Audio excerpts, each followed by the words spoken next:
Hello friends, नमस्कार। मैं आपका अपना साथी एडवोकेट शिवशंकर मिश्रा लीगल दर्पण चैनल में स्वागत करता हूं। फ्रेंड्स, मैं आज आप लोगों को बताने वाला हूं कि लीगल नोटिस क्या होता है, लीगल नोटिस भेजने की क्या प्रक्रियाएं हैं, क्या लीगल नोटिस भेजना अनिवार्य है, और जो व्यक्ति लीगल नोटिस प्राप्त करता है, अर्थात सेंडर नहीं रिसीवर जो होता है, प्राप्तकर्ता जो होता है, उनको लीगल नोटिस मिलने के बाद, प्राप्त करने के बाद क्या क्या प्रक्रियाएं अपनानी चाहिए। तो इन सारी टॉपिक को मैं एक एक करके आज आप लोगों को बताऊंगा। तो इसे जानने के लिए वीडियो को लास्ट तक देखिएगा, और वीडियो यदि अच्छा लगे तो चैनल को ज्यादा से ज्यादा सब्सक्राइब, लाइक और शेयर कीजिएगा। तो आइए जानते हैं सबसे पहले लीगल नोटिस क्या होता है। फ्रेंड्स, लीगल नोटिस एक व्यक्ति या संस्था को एक औपचारिक संचार है जो उन्हें सूचित करता है कि उनके खिलाफ कानूनी कार्यवाही करने का इरादा रखता है। यह एक मुकदमा दायर करने से पहले का उठाया गया कदम होता है। जब कोई व्यक्ति किसी व्यक्ति पे मुकदमा दायर करता है, मुकदमा दायर करने से पहले उन्हें लीगल नोटिस भेजने की एक प्रक्रिया है जिसको वो फॉलो करता है, और लीगल नोटिस के माध्यम से दूसरे पार्टी को ये सूचित करता है कि आप यदि मेरे शर्तों का पालन नहीं किए तो आप पे मुकदमा दायर किया जा सकता है, आपके खिलाफ मुकदमा दायर हम कर सकते हैं। अर्थात दूसरे शब्दों में यदि हम कहें तो हम यह कह सकते हैं कि लीगल नोटिस किसी भी मामले को अदालत में लाने से पहले की प्रक्रिया है जिसके माध्यम से दूसरे पार्टी को, विपक्षी पार्टी को यह सूचित किया जाता है कि आप यदि मेरे शर्तों का पालन नहीं करेंगे तो आप पे मुकदमा दायर करने का दावा हम रखते हैं और आप पे मुकदमा दायर हम कर सकते हैं। अब नेक्स्ट क्वेश्चन आता है कि क्या लीगल नोटिस जो है वो मुकदमा दायर करने से पहले भेजना अनिवार्य है। जब हम मुकदमा दायर करते हैं तो मुकदमा दायर करने से पहले की प्रक्रिया जो होता है वो लीगल नोटिस है, लीगल नोटिस भेजना अनिवार्य है।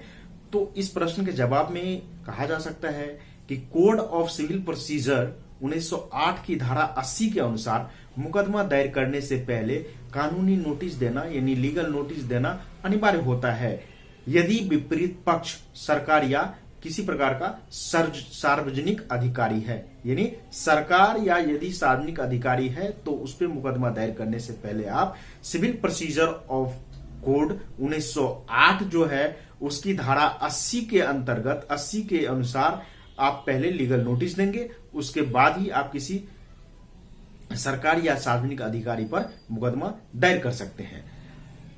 अब नेक्स्ट क्वेश्चन इसके बाद आता है, नोटिस प्राप्त करने के बाद नोटिस प्राप्तकर्ता को क्या क्या पहलू अपनाना चाहिए, उन्हें क्या करना चाहिए। देखिए, इसके जवाब में मैं आपको बता दूं कि यदि लीगल नोटिस आपने प्राप्त किया है तो आपको 4 काम सबसे पहले करना चाहिए। पहला, आप संबंधित पार्टी को कॉल करके उनसे सुलह की बात कर सकते हैं कि आपस में बातचीत करके मामले को निपटा लें, और यह मामला निपटाया जा सकता है। तो आप सबसे पहले नोटिस प्राप्त कीजिए, उनको कॉल कीजिए, उनसे बात कीजिए, यदि मामला निपटता है तो निपटाइए। दूसरी चीज, यदि आप कॉल करके मामले को नहीं निपटाते हैं तो सेकंड पॉइंट आप पे आता है कि आप जो है स्वयं यदि ज्ञान रखते हैं उस चीज का तो ठीक है, नहीं तो किसी योग्य वकील को आप कांटेक्ट कीजिए और उनसे सलाह लीजिए कि हमारे पे ये लीगल नोटिस आया है, तो इसके हिसाब से इस नोटिस को देखते हुए हमें क्या करना चाहिए, और वकील साहब जिस हिसाब से आपको राय देंगे उस हिसाब से फिर आप उस चीज को अपनाइए, और उसके बाद आप उस हिसाब से आप भी एक्शन ले सकते हैं। तीसरी चीज, यदि लीगल नोटिस आपको भेजा गया है और आपने लीगल नोटिस प्राप्त किया है और वकील साहब से आप कांटेक्ट करते हैं, वकील साहब आपको बताते हैं कि आपको इस लीगल नोटिस का जो है प्रति उत्तर देना चाहिए, तो आप उन्हें दे सकते हैं। लीगल नोटिस के जवाब में भी आप नोटिस उन्हें दे सकते हैं, लेकिन उस लीगल नोटिस में जो भी समय का प्रावधान दिया गया है उस समय के अंदर आप ये काम कर सकते हैं।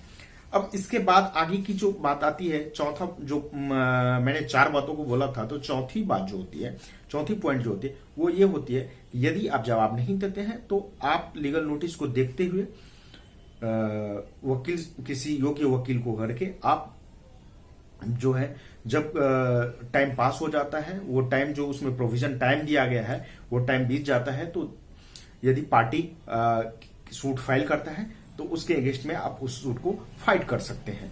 तो ये सारी प्रक्रियाएं हैं जब आप लीगल नोटिस प्राप्त करते हैं। तो अब बात आती है कि लीगल नोटिस जो है वो हमने तैयार कर लिया और लीगल नोटिस को हमें भेजना है। तो लीगल नोटिस को भेजने की क्या प्रक्रियाएं हैं, हम लीगल नोटिस को कैसे भेजें। देखिए, कानूनी नोटिस जो है, लीगल नोटिस जो है व्यक्तिगत रूप से भी भेजा जा सकता है। पहला, व्यक्ति जो है कानूनी नोटिस किसी पेशेवर वकील से आप तैयार करवा लीजिए। पेशेवर वकील से तैयार कराने के बाद जो है आप उसे व्यक्ति को भेज सकते हैं, लेकिन वो नोटिस जो है आप किसी पोस्टमैन के द्वारा ही सेंड करें।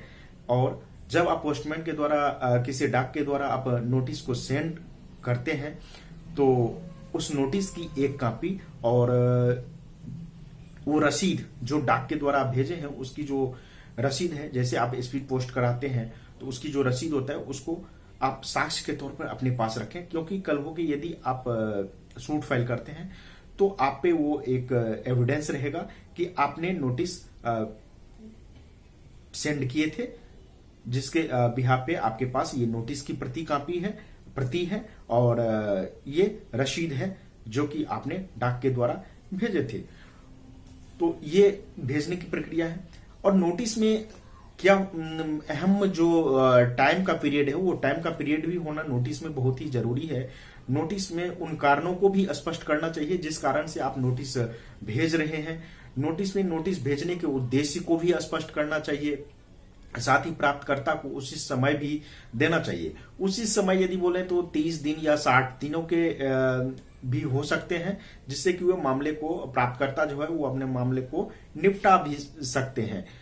अपनी मांग की पूर्ति के लिए नोटिस का समय इस प्रकार से आपको देना पड़ता है। तो इस प्रकार हम कह सकते हैं कि किसी भी नोटिस को भेजने से पहले जो है आप इन सारी टॉपिक को पहले सोच लें।